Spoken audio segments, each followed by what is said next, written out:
not jealous of her, and I trust you. Oh. But there are all kinds of ways to take a man away from his wife. Mark and Laura face a marital crisis on Love is a Many... Here is a news bulletin from the CBC Television News Service. We have just received word that a U-2 spy plane has spotted missile silos being constructed within Cuba.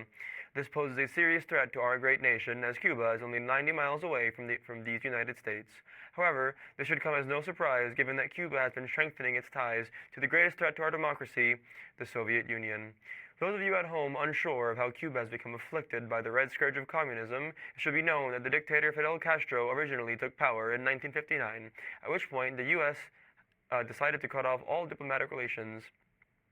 Afterwards, it became clear that Castro had been eliminating all political opponents, quickening the spread and strength of communism. In response, our government took action and stopped buying Cuban sugar, beginning a series of embargoes to weaken their economy. So, what comes next? The UN has been called into a special session to vote on a resolution and avoid all-out nuclear war, a war that results in the destruction of the known world. I should remind the Western countries involved that we will always be on the side of freedom, and giving any ground to those commies should be seen as a defeat. What do you mean there's music playing? What? Okay.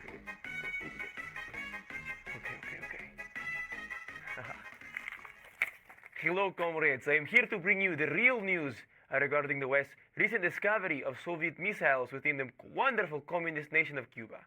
They claim that this is a threat to their joke of a democracy, but what is really a threat is the amount of lies and lack of information that is being fed to their people. The U.S. has shown its aggression against communism within Cuba for months.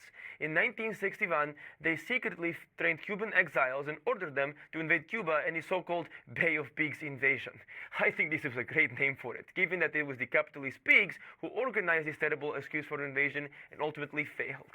It should be no surprise, then, that Cuba looks to our great nation for support. Aside from this, the United States and NATO placed nuclear missiles in Turkey, which is around 800 miles from the Soviet border. The United Nations will try to solve the issue between the USSR and the USA, trying to avoid a nuclear war. Hopefully, the Eastern countries will not waver in their support for the Soviet Union, keeping in mind the many great things that we have done for them. Allowing the West to come out of this situation with no consequences for the brutal aggression towards the East cannot happen. You must fight for our democratic values and free the world from the West.